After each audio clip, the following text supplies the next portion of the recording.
تو یہ مثال کے لیے میں نے کہا ٹھیک اسی طرح آج کتابیں جو لکھی جا رہی ہیں اسکولوں میں پڑھنے کی دوسری ساری کتابیں، ان میں اگر آپ توجہ کریں تو یہاں لکھنے والے اس میں کون ہیں؟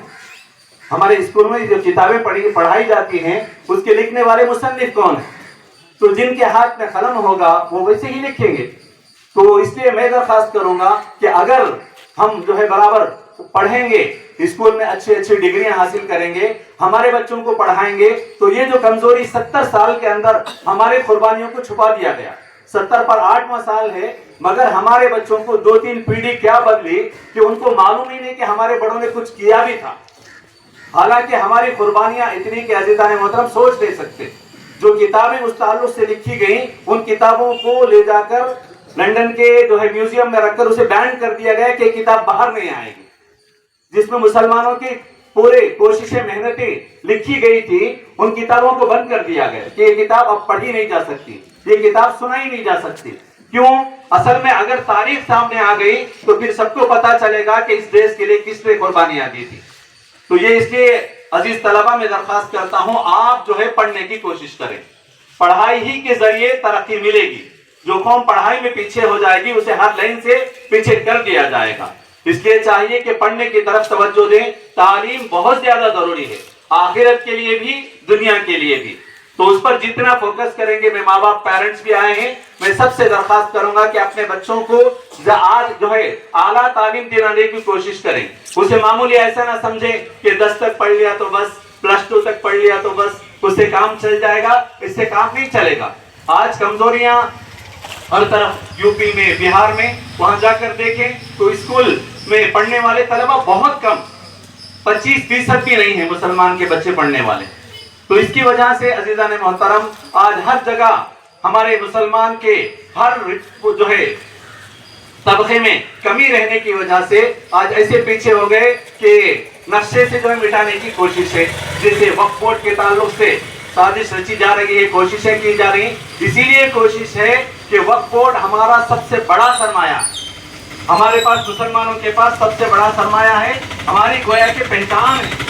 تقریباً 8 لاکھ ایکڑ زمین جو ہے وقف بورڈ کے تحت میں آتی ہے، مگر عزیزان محترم آج ہمارا جو ہے گڑیاتم ہی کے تعلق سے لے لیجئے، ہم مسلمان یہاں رہتے ہیں، مگر ذرا بتائیے گڑیاتم میں وقف بورڈ کی کتنی زمین ہے، اس کی کتنی حفاظت ہو رہی ہے، اس سے مسلمانوں کو کتنا فائدہ پہنچ رہا ہے، اور اس میں ہمارا کیا رول ہے؟ بالکل ایسے چل رہے کہ ہمیں کچھ معلوم ہی نہیں، ہمارے سے کچھ ہمارا اس سے کچھ مطلب ہی نہیں۔ اس طرح اگر جائیں گے تو اللہ معاف فرمائے مٹا دیے جائیں گے۔ اس کے لیے ہمیں کوشش کرنا ہے کہ جانکاری حاصل کریں، ہمارے بچوں کو ہمارے گھروں میں اس کا تذکرہ ہو کہ ہمارے بڑوں نے کیسی قربانیاں دی، صحابہ کی قربانیوں کو بھی بتانا ہے، تب ہمارے بچوں کے اندر، ہمارے گھروں کے اندر دینداری کا ماحول آئے گا، اور ہمارے بڑوں کی قربانیوں کو بتانا ہے، تب ہمارے بچوں کو ہمارے ملک میں ترقی کرنے کا موقع ملے گا۔ اس لیے عزیزان محترم گرمی زیادہ محسوس ہو رہی ہے، تو میں بات کو زیادہ نہ بڑھاتے ہوئے بس درخواست اس بات کی کروں گا کہ یہ ایسے آزادی کے تعلق سے جانکاری کی مجلسیں آپ جگہ جگہ منعقد کریں، اور کیا قربانیاں ہوئی تھیں اس کے تعلق سے تذکرہ ہو، ہمارے بڑوں کا تذکرہ سامنے آئے، اور اسکولوں میں ہمارے بچوں کو جو معلوم نہیں ہو رہا، اس لیے میں درخواست کرتا ہوں کہ اسکول میں بھی ہمارے بچے پڑھ کر جو آتے ہیں، آپ ان سے اپنے بچوں کے لیے 10-15 منٹ کا وقفہ ضرور نکال کر ان بچوں سے روزانہ پوچھ لیا کریں کہ بیٹا کیا پڑھ کر آئے، آج تمہیں کیا پڑھایا گیا، ان سے ذرا پوچھیں آج تمہارے ٹیچر تم سے کیا بات کی، کس بارے میں تمہیں سمجھائے۔ اب اس کے بارے میں بالکل اگر توجہ ہی نہیں رہی تو پھر عزیزان محترم ہمارے بچوں کو کیا ذہن بنایا جاتا ہے، ان کو کیا سکھایا جاتا ہے، اس کے بارے میں اگر معلوم ہی نہیں ہو تو پھر وہ بچے جو جیسے لے کر جائیں ویسے حال میں اگر ہو جائے تو بہت بڑا مشکل ہو جائے گا۔ اس لیے کہ عزیزان محترم دنیا میں جو دوسری قومیں ہیں ان کے لیے اپنا جان جو ہو سکتا ہے، مال پیارا ہو سکتا ہے، کرسی پیاری ہو سکتی ہے، مگر مسلمان کے لیے سب سے پیارا اس کا ایمان ہی اس کے پاس سب سے بڑا اصل سرمایہ ہے۔ ایمان کے بدلے میں وہ جان بھی دے سکتا ہے، مال بھی دے سکتا ہے، اولاد کی قربانی، خود کی قربانی، سب کی قربانی دے سکتا ہے۔ تو ایمان کی چوری کرنے کی اگر کوششیں ہو رہی ہیں اور ہم توجہ کے بغیر رہ گئے. لوگ ایسے بھی بول لیتے ہیں کیا انہوں کیا سکھا ڈالیں گے, کیا ان کا کلمہ الگ ہمارا کلمہ الگ, کیا سکھا ڈالیں گے, ہمیں قرآن تو پڑھ لیتے نا. اس طرح کی باتیں کہہ کر یہ پیچھے رکھی جانے والی باتیں, یہ شیطانی دھوکہ ہے. ایسے بالکل نہ ہو. تو میں درخواست کروں گا, آپ جو ہے قرآن پڑھ رہے ہیں, الحمدللہ اللہ نے آپ کو قرآن پڑھنے کے لیے قبول کیا ہے, تو قرآن کو ترجمے کے ساتھ بھی آپ پڑھیں گے انشاءاللہ. پیرنٹس سے بھی درخواست کروں گا, ترجمہ قرآن ہر زبان میں الحمدللہ ملتی ہے, تو اسے آپ لے کر روزانہ 10 منٹ جو ہے 15 منٹ قرآن کے لیے نکالیں, اس کو پڑھنے کی کوشش کریں. اور اسی طرح دنیاوی لائن سے ہمارے بچوں کو جو ترقی چاہیے اس تعلق سے کوشش کریں. اور اسی طرح یہ بھی کہ ہمارے بڑوں نے یہ درخواست کی ہے کہ مسجدیں ہیں ان کو صرف نماز پڑھنے کی جگہ بنا کر مت رکھو. مسجدوں کو صرف نماز پڑھنے کی جگہ بنا کر مت رکھو, بلکہ سارے اچھے کام جو پیغمبر صلی اللہ علیہ وسلم کے زمانے میں مسجدوں سے ہوا کرتی تھی, وہ سارے کام مسجدوں میں کرنے کی کوشش کریں. بچوں کو مسجدوں میں ٹیوشن بھی پڑھائیں, بچوں کو مسجد میں دینی تعلیم بھی دیں, اور جو بھی ضروریات ہیں, جو بھی سکھانے کی باتیں ہیں, سارے کام مسجد میں ہونی چاہیے. مسجد صرف نماز پڑھ کر بند کرنے کی جگہ نہیں ہے. پیغمبر صلی اللہ علیہ وسلم سارے کام, سارے مشورے مسجد ہی سے کیا کرتے تھے. تو مسجدوں کو آباد رکھیں. ہمیں جو ہے آج الحمدللہ ہمارے چھوٹے چھوٹے بچے, تقریباً 25-30 بچے مسجد میں فجر میں بیٹھے تھے. دیکھنے والے للچائی نگاہ سے کہہ رہے تھے اے کاش یہ بچے روزانہ فجر کو ایسے آتے تو کتنا اچھا تھا. اب اس کے لیے کس کو کوشش کرنی ہے؟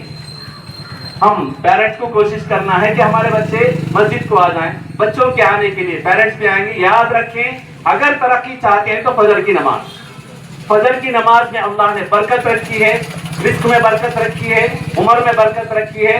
یہاں تک بھی ہمارے بڑوں نے کہا کہ فجر کی سنت آپ گھر میں پڑھ کر مسجد کو آتے ہیں تو اللہ تعالیٰ گھریلو جھگڑوں کو ختم کر دیں گے اور رزق میں برکت عطا کریں گے. فجر کی سنت کی یہ فضیلت ہے تو فجر کی فرض کی کیا فضیلت ہوگی.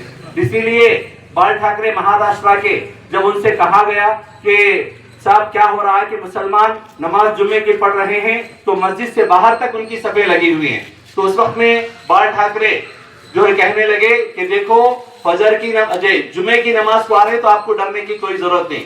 اگر یہی مسلمان فجر کی نماز ایسا پڑھنے لگے تو تب تمہارے لیے خطرہ, تب حکومتیں ان کی ہوں گی.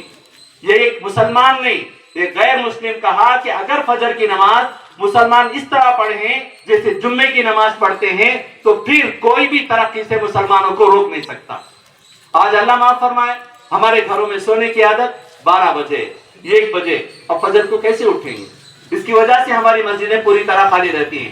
بات تو کرنے کو سب کرتے ہیں, تڑپ دل میں سب رکھے ہیں, درد سب کے دل میں ہے, قوم کے تعلق سے سب کا جذبہ ہے, مگر جذبے کے لیے قربانی دینی پڑے گی. اب قربانی جو سب سے زیادہ ضرورت ہے وہ فجر کی نماز کے اٹھنے کی. فجر کی نماز کو اٹھے اور پھر ماحول دیکھے کیسا بنتا ہے, گھروں کا بھی ہر جگہ کا بھی. اس لیے عزیزان محترم, آج کے اس مبارک مجلس جو 70 پر 8واں سال آزادی کا, ہمارے بڑوں کی جانوں کی مالوں کی قربانی, علماء کو پھانسی دینے کی قربانی, ان کو زندہ جو تبوں پر جلایا گیا, وہ سارے قربانیوں کا صلہ کہ آج یہ دیش آزاد ہو کر ہے. اور جب دیکھیے اسی طرح ہمارے ملک میں امن و امان کے لیے بھی ہمیں کوشش کرنی ہے. ہمارے بڑوں کی کوشش تھی, آزادی ملی, اور یہ کوشش برابر ہمارے پاس پڑھنے والے, ہمارے پاس رہنے والے ہر مسلمان اس فکر کے ساتھ اگر رہے گا تو پھر انشاءاللہ یہاں کا امن و امان بھی برقرار رہے گا, اور پھر انشاءاللہ ملک میں بھائی چارگی بھی باقی رہے گی. بھائی چارگی ہی سے یہ ملک ترقی کیا تھا. اس کے بعد بھی یہ ملک اگر ترقی کرنا ہے تو ہندو, مسلمان, عیسائی جتنے بھی یہاں مذاہب رہتے ہیں سب مل کر رہنے ہی سے یہ ملک ترقی کرے گا. اس کے بغیر ایک ملک میں ترقی نہیں آ سکتی. تو اسی پر میں اپنی بات ختم کرتے ہوئے میں ہمارے بڑوں سے بستی کے ذمہ دار الحاج محمد امین صاحب, الحاج محمد صدیق صاحب, تمام بڑوں سے درخواست کرتا ہوں پرچم کشائی کا جشن جو ہے منانا ہے, تو پرچم کشائی فرمائیں.